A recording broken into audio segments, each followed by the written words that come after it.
यशोदानन्दन व्रज जनरञ्जन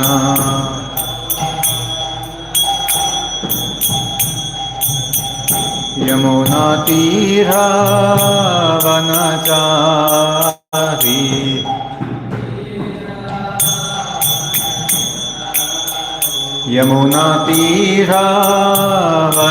यमुनातीरावनचारी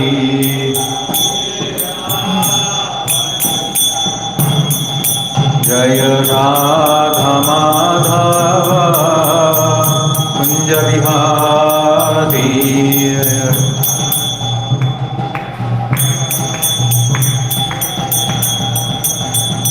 जय राधा माधव कुंज विहारी।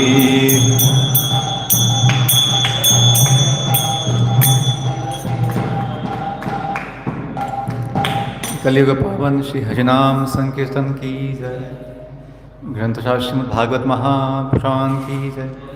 जगत गुरु श्रील प्रभुपाद की जय। श्री राधा गोविंद भगवान की जय। समवेत गौश भक्त वृंद की जय। निताई गौश प्रेमानंदे। ओम नमो भगवते वासुदेवाय। ओम नमो भगवते वासुदेवाय।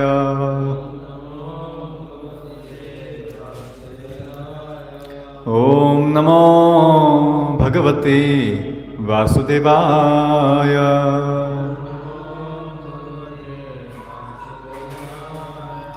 नारायणं नमस्कृत्य नरं चैव नरोत्तमं देवीं सरस्वतीं व्यासं ततो जयमुदीरयेत्। नष्टप्रायेषु अभद्रेषु नित्यं भागवत सेवया भगवती उत्तम श्लोके भक्तिर्भवति नैष्टिकी। कृष्णाय वासुदेवाय देवकी नंदनाय च नंदगोपकुमाराय गोविंदाय नमो नमः।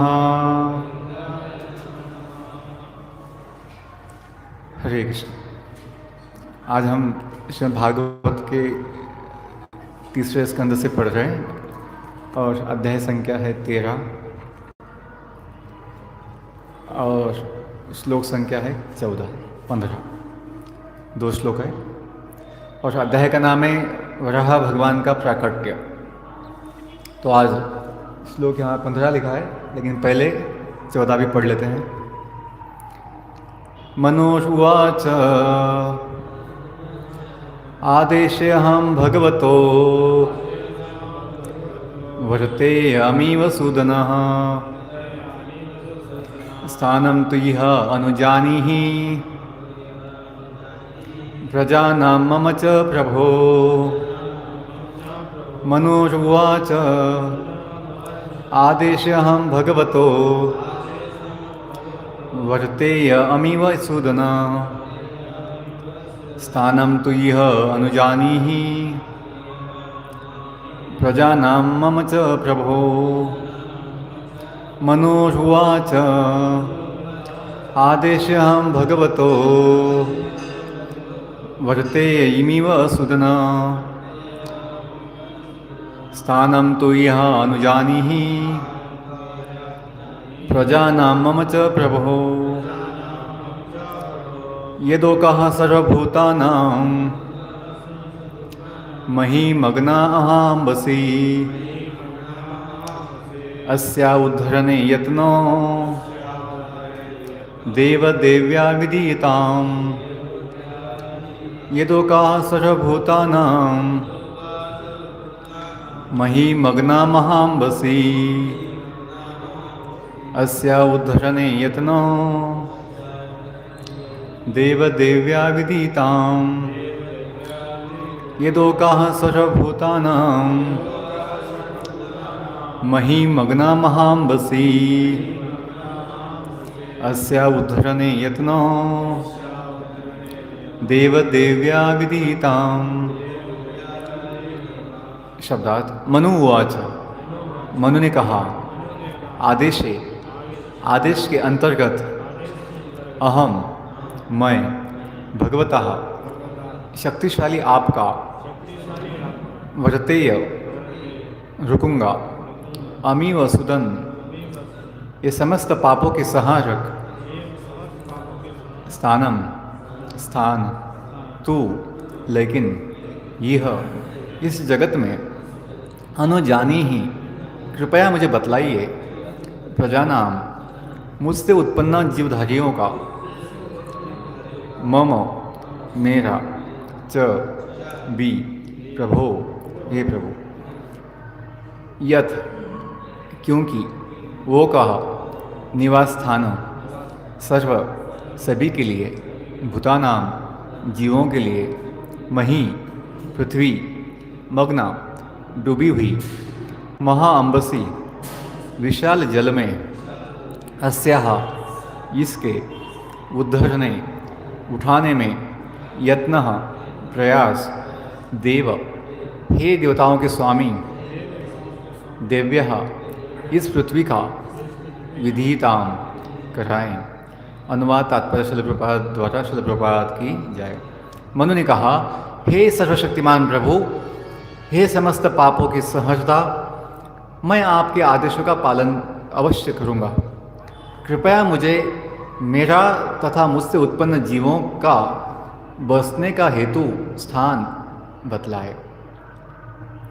हे देवताओं के स्वामी ब्रह्मदेव, विशाल जल में डूबी हुई पृथ्वी को ऊपर उठाने का प्रयास करें, क्योंकि यहाँ सारे जीवों का निवास स्थान है।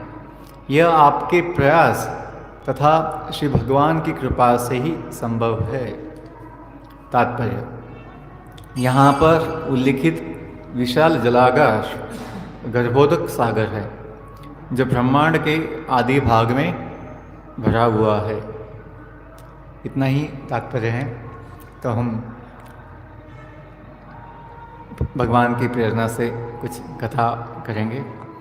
ओम अज्ञानतिमिरन्धस्य ज्ञानाञ्जनशलाकया चक्षुरुन्मीलितं तस्मै श्रीगुरवे नमः। श्रीचैतन्यमनोभीष्टं स्थापितं येन भूतले स्वयं रूपा कदा मह्यं ददाति स्वपदान्तिकं।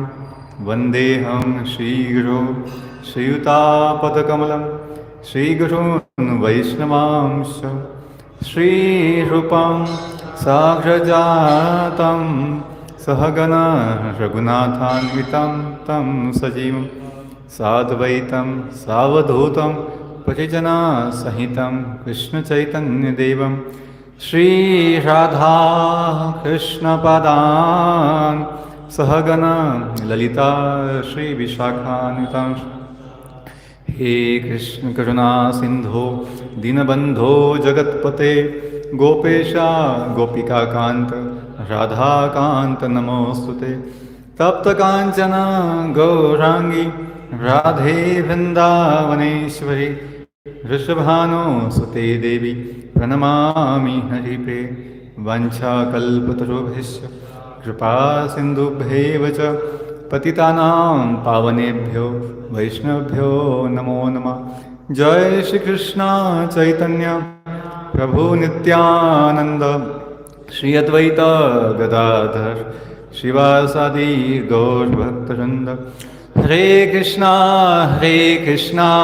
कृष्णा कृष्णा हरे हरे, हरे राम राम राम हरे हरे।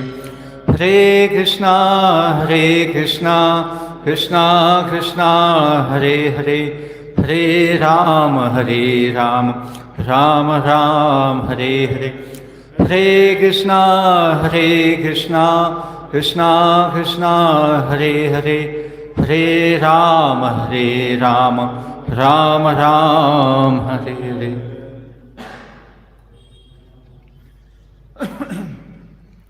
हरे कृष्णा। आप सभी का स्वागत है आज की भागवत कक्षा में। और मैं अपना सौभाग्य समझता हूँ कि आज मैं इस्कॉन BHEL भेल भोपाल में आ पाया हूँ आप सबके बीच में। भगवान की विशेष कृपा होती है कि भक्तों का संग मिलता है। श्रीमद् भागवत में जिन जिन भक्तों का जीवन चरित्र आता है वहाँ हम पाते हैं कि इन भक्तों ने जब भगवान को प्रसन्न किया, फिर वो महादेव हो, श्री ब्रह्मा जी हो, पांडव हो, भीष्मदेव हो, प्रहलाद जी हो, इन सभी भक्तों ने, ध्रुव महाराज हो, इन सब भक्तों ने भक्तों का संगी मांगा है कि भगवान यदि आप हम पर प्रसन्न हैं, हमसे संतुष्ट है, तो हमें भक्तों का संग दीजिए। क्योंकि भक्तों के संग में ही भगवान की उपस्थिति होती है। भगवान जो बोलते हैं नारद मुनि को, न हम तिष्ठामि वैकुंठे योगिनाम हृदयेषु वा यत्र गायन्ति मद्भक्ताः तत्र तिष्ठामि हम नारदा, कि मैं एक समय वैकुंठ में भी नहीं हो सकता हूँ। हमेशा होते हैं, लेकिन भगवान कुछ बताना चाहते हैं, सिखाना चाहते हैं, तो बोलते कि एक समय में ऐसा हो सकता है कि मैं वैकुंठ में ना हो, योगियों के हृदय में भी नहीं हो सकता हूँ कभी। लेकिन जहाँ मेरे भक्त जो है साथ में आकर कीर्तन करते हैं, मेरा गुणगान करते हैं, मैं अवश्य वहाँ पे होता हूँ। तो श्रीमद् भागवत जो है यही ऐसे भक्तों का जीवन चरित्र है कि जिनका जीवन, जिनका अस्तित्व केवल भगवान की सेवा के लिए है। जैसे हम पाते हैं श्रीमती राधा रानी, श्रीमती राधा रानी का जो अस्तित्व है संपूर्ण रूप से केवल भगवान श्री कृष्ण की संतुष्टि के लिए, सुख के लिए है। जो भगवान की सबसे महान लागिनी शक्ति है, अंतरंगा शक्ति है, वो भी केवल भगवान श्री कृष्ण के विषय में सोचती रहती है। जहाँ तक इसे हम पाते हैं, यहाँ तक कि जो लीला हुई है उनके जन्म की रावल में, उनका जन्म तो हुआ, प्रकट तो हुई, लेकिन उन्होंने आंखें खोली नहीं थी। राधा रानी ने आंखें खोली नहीं, क्योंकि उनको ये था कि जब तक मैं प्रथम श्याम सुंदर को ना देखूं, शाम को ना देखूं, मैं आंखें नहीं खोलूंगी। तो राधा रानी सिखाना चाहती है, हमें कुछ देखने की इच्छा हो तो केवल शाम को ही देखना चाहिए, श्याम सुंदर को ही देखना चाहिए। कुछ सुनने की इच्छा है तो श्याम सुंदर के विषय में सुनना चाहिए। कुछ बोलने की इच्छा है तो उनके विषय में बोलना चाहिए। कुछ सोचने की इच्छा है उनके विषय में सोचना चाहिए। जीने की इच्छा है तो उनके लिए ही जीना चाहिए। और अंत में यदि मरने की भी इच्छा होगी तो उनके लिए ही मरना चाहिए। मतलब जो कुछ भी करना है वो उनके लिए ही करना चाहिए। ये हमें सिखाती है। जैसे बलराम जी भी जो है, बलराम जी भगवान के समान शक्तिमान हैं, कोई उनमें ज़्यादा भेद नहीं है कृष्ण बलराम में। लेकिन बलराम जी जो है संपूर्ण रूप से, सभी प्रकार से भगवान श्री कृष्ण की सेवा के लिए तत्पर होते हैं। मुझे सेवा करनी है। यदि स्वयं बलराम जी, श्रीमती राधा रानी और फिर बाद में भगवान विष्णु भी, भगवान महाविष्णु भी संपूर्ण रूप से भगवान श्री कृष्ण, भगवान गोविंद जो है उनके ही चिंतन में मग्न होते हैं, उनकी दर्शन की कामना अभिलाषा बनाए होते हैं। भगवान महादेव हमेशा नित्य समाधि में रहते हैं, योग में, ध्यान में रहते हैं, भगवान की लीलाओं का चिंतन करते रहते हैं। ब्रह्मा जी भी, ब्रह्मदेव भी सदैव चिंतन में, ध्यान में लगे रहते हैं, समाधि में लगे रहते हैं। और फिर इतनी विशाल अनंत सृष्टि का जो उत्पत्ति होना है, उसका पालन पोषण होना है, बाद में अंत में उसका विनाश भी होना है, ये सब कैसे होता है? इनके चिंतन के प्रभाव से ही, इनके ध्यान के प्रभाव से ही भगवान की शक्ति प्रकट होती है, कृपा होती है और ये सब अनायास होता है। हमें लगता है कि जब तक हम खुद बहुत मेहनत नहीं लेंगे कुछ होगा नहीं, ऐसा नहीं है। हमें मेहनत लेनी है भगवान के चिंतन के लिए, भगवान के स्मरण के लिए, और फिर वो चिंतन और स्मरण से सब कुछ जो हम चाहते हैं वो अनायास संभव हो सकता है। आज के श्लोक में हम देखते हैं कि जो अध्याय वराह भगवान का प्राकट्य, वो तो आगे होगा, लेकिन यहाँ पर जो विषय आता है पिछले 2-3 श्लोकों में, 5 श्लोकों में ब्रह्मदेव ने आदेश दिया है, अपनी इच्छा व्यक्त की है मनु के सामने, जो स्वयंभू मनु है, कि मनु जो उनके पुत्र ही हैं, बेटे ही हैं, बड़े प्रसन्न हैं ब्रह्मदेव अपने पुत्र से, क्योंकि बड़े आज्ञाकारी हैं और ब्रह्मदेव के आदेश का पालन करने के लिए समर्पित है, पूर्ण रूप से समर्पित है। संकोच बिल्कुल नहीं है कि आदेश क्या होगा, फिर मुझसे होगा नहीं होगा, ये विचार नहीं है। जो भी आदेश पिताजी देंगे मैं उसका अवश्य पालन करूँगा। तो इसी भावना में जब है मनु जी, तो ब्रह्मदेव बहुत प्रसन्न हैं, बोलते भी हैं कि क्योंकि तुम मेरे अत्यंत आज्ञाकारी पुत्र हो, इसलिए मैं तुम्हें आदेश देता हूँ कि तुम अपनी पत्नी के गर्भ से, जो रानी शतरूपा है, अपने समान योग्य संतान उत्पन्न करो। तुम पूर्ण पुरुषोत्तम भगवान की भक्ति के सिद्धांतों का पालन करते हुए सारे जगत पर शासन करो और इस तरह यज्ञ संपन्न करके श्री भगवान की पूजा करो।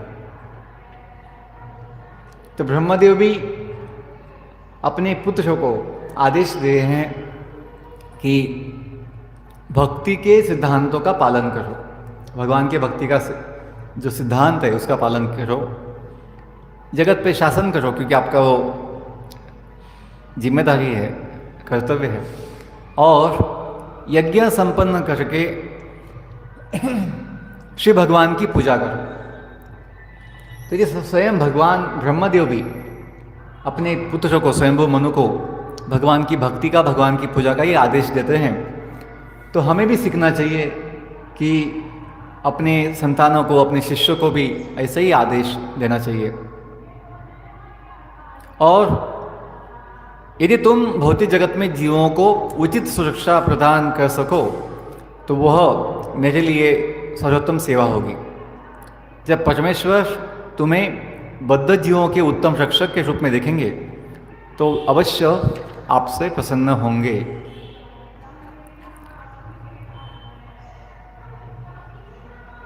और भगवान श्री कृष्ण जो है समस्त यज्ञों का फल स्वीकार करने वाले हैं।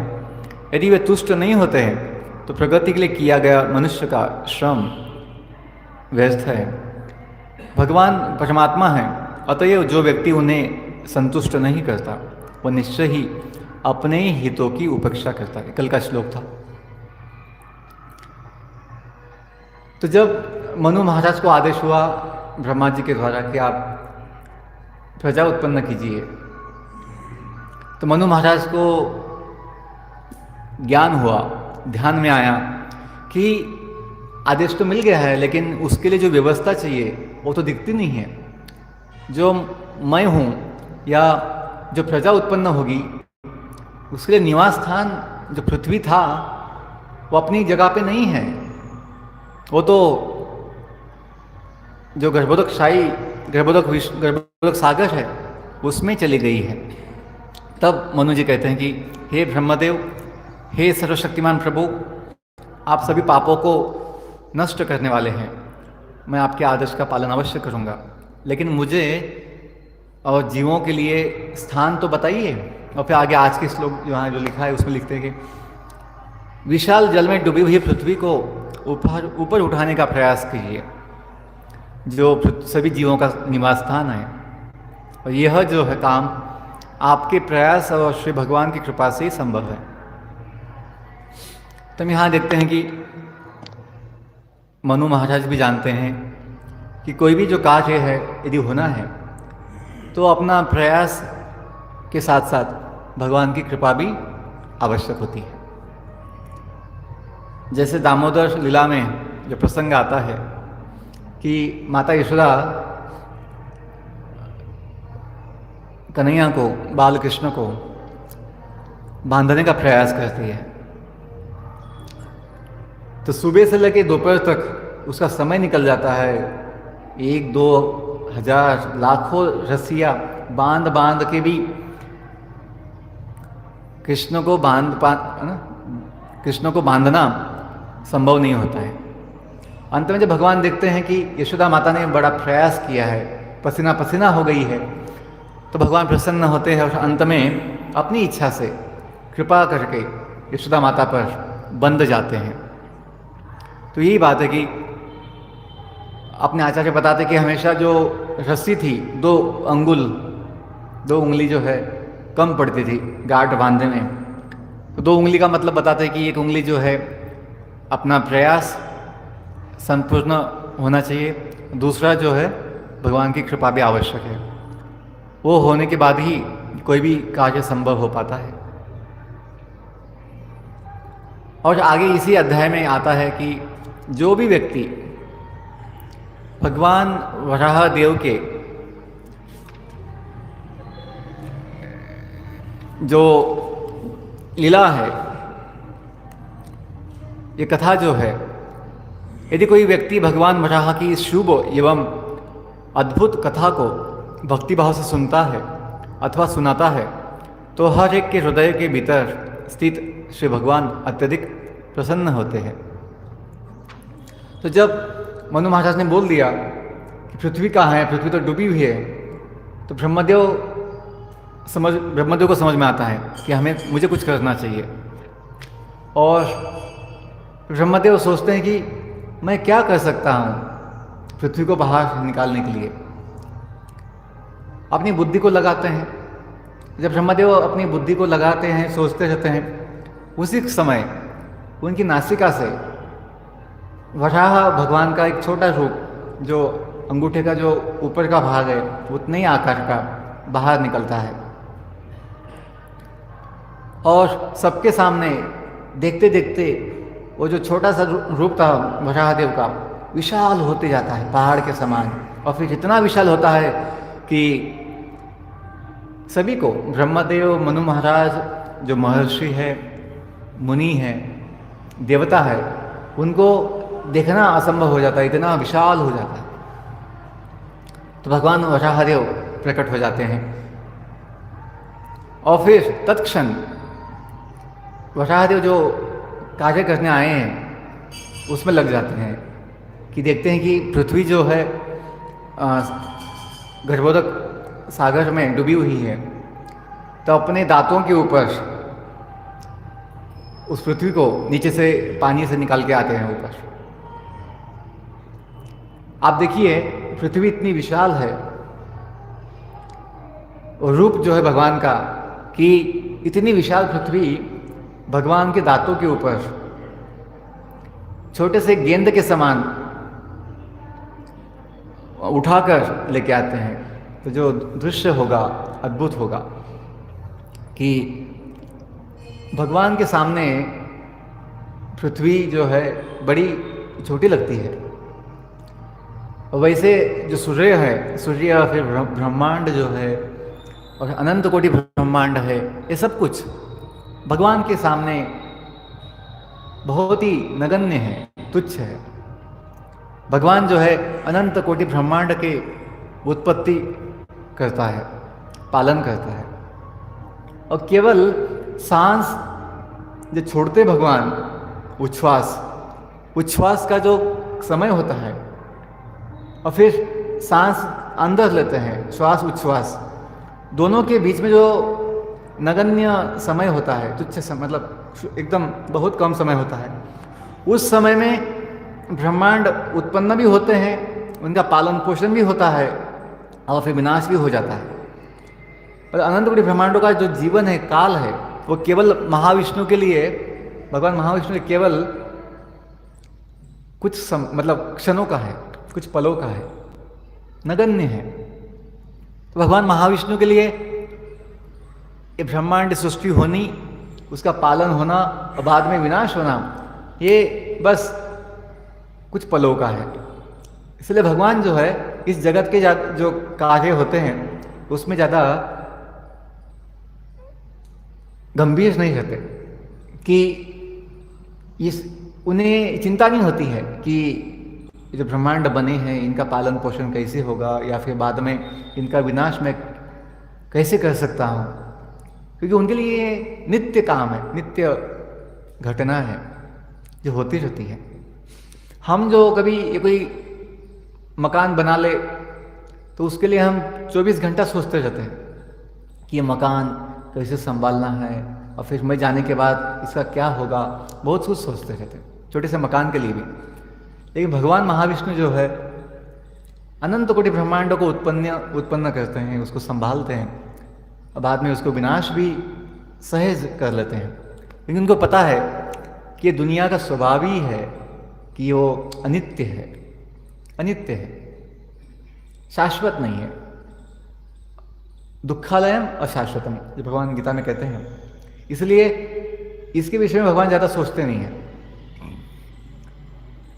और जो इसका उद्देश्य है, दुनिया का जो उद्देश्य है, वो केवल एक ही है कि जो जीव भगवान को छोड़कर स्वयं मालिक बनना चाहते हैं और इस जगत में आए हैं प्रयास करने के लिए, उनको ये अनुभव मिले कि हम कभी मालिक नहीं हो सकते, और ऐसे जीव पुनः भगवान के धाम वापस आने के लिए इच्छा करे, यही उद्देश्य है।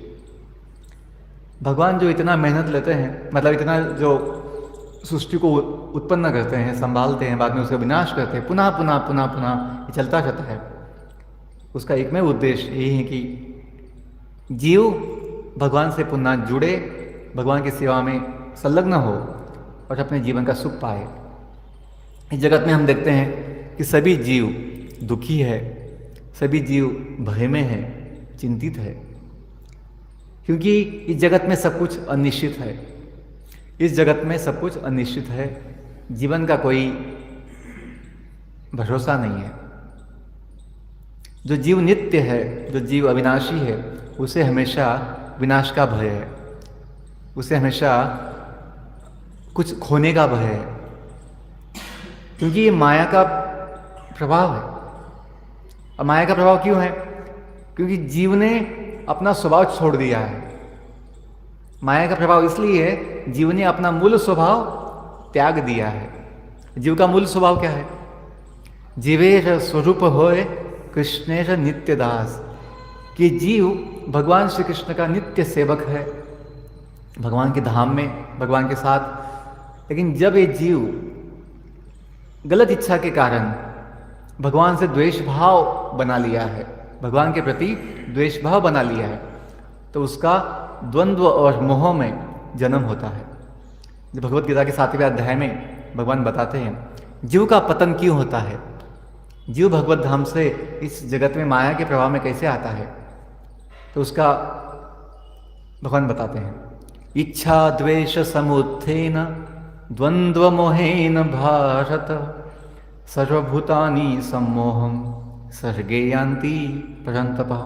कि हे परंतप अर्जुन, सभी जीव जो है गलत इच्छा के कारण, मालिक बनने की इच्छा के कारण, गलत इच्छा फिर द्वेष उत्पन्न होता है कि गोविंद क्यों मालिक, केवल श्री कृष्ण ही क्यों स्वामी, हम भी स्वामी बन सकते हैं, छोटा, कम से कम छोटा स्वामी बन सकते हैं, छोटा भगवान बन सकते हैं। तो छोटा भगवान बनने की कामना से इच्छा, भगवान के प्रति द्वेष, इच्छा द्वेष समुत्थेन, दोनों के संयोग से फिर जो जीव द्वंद्वातीत है, जो जीव मोह से बाहर है, मोह से मुक्त है, ऐसा जीव द्वंद्व और मोह के बीच में जन्म लेता है। द्वंद्व मोहे न भारत, द्वंद्व क्या है? तो जो जीव अजन्मा है, जो जीव अमर है, उसे जन्म और मृत्यु का अनुभव लेना पड़ता है। आत्मा अजन्म है, न जायते म्रियते वा कदाचित, भगवान गीता में कहते हैं। न हन्यते हन्यमाने शरीर। लेकिन ऐसे जीव को ऐसा शरीर, ऐसा जीवन दिया जाता है कि उसे लगता है कि मैंने जन्म लिया है, मेरा जन्मदिन आने वाला है, मेरा जन्मदिन अभी गया, जन्म और मेरा मृत्यु आएगा, मुझे मृत्यु आएगी, ये विचार जीव को सताता है, जीव को यातना देता है, भय देता है, द्वंद्व, सुख दुख। आत्मा इससे परे है भौतिक सुख दुख से, लेकिन माया के प्रभाव में जीव फंस जाता है। जैसे बोलते हैं चैतन्य चेतामृत में बोलते हैं, कृष्ण भूलिया जीव भोगवांछा करे, निकटे स्थित माया ताके झपटिया धरे। बंगाली में है कि कृष्ण भूलिया जीव, भगवान को भूलकर जीव स्वयं भोगवांछा, भोग इच्छा करता है कि मुझे स्वामी बनना है, मुझे भोग लेना है, भोगी बनना है। तो क्या होता है, निकटे स्थित माया, जो बाजू में ही, भगवान के बाजू में ही माया होती है, वो फिर पकड़ लेती है। जैसे कोई व्यक्ति इस जगत में, देश में जो सरकार का नियम होता है, कायदा होता है, उसका पालन नहीं करता है, नियम का पालन नहीं करता है, तो उस व्यक्ति को ना शासन के अनुसार शिक्षा होती है, जेल जाना पड़ता है, दंड होता है।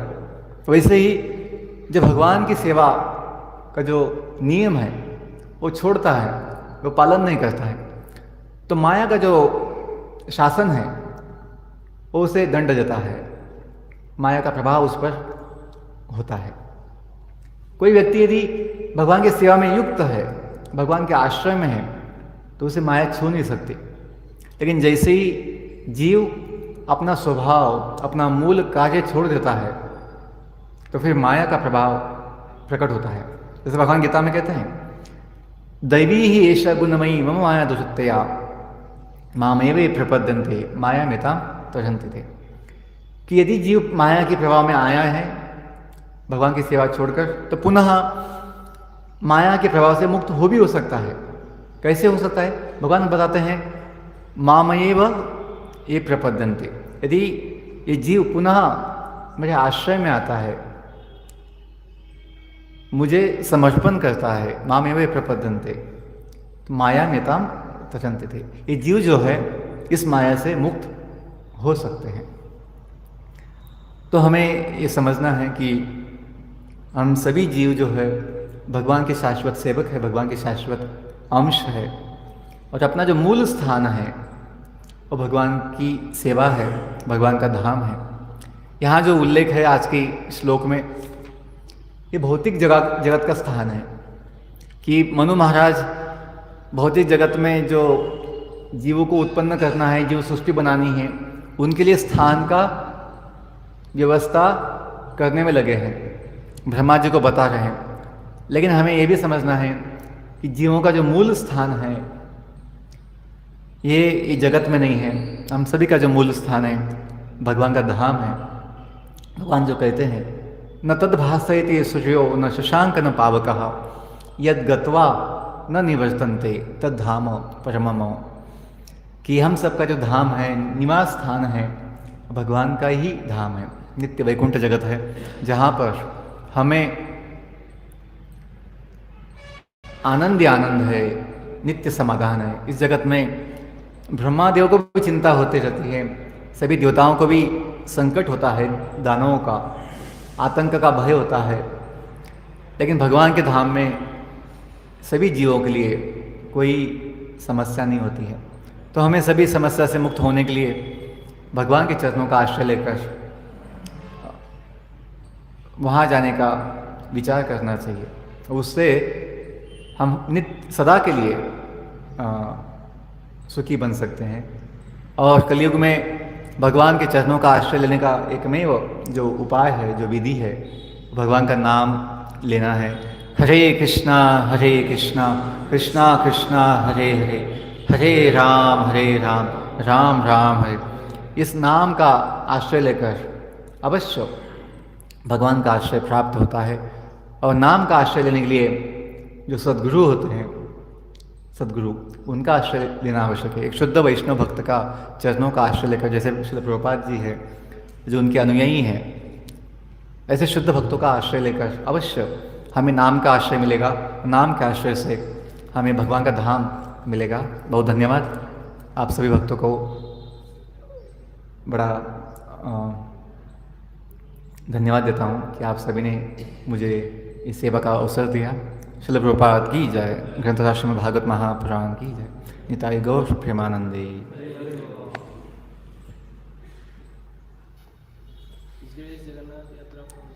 हरे कृष्ण।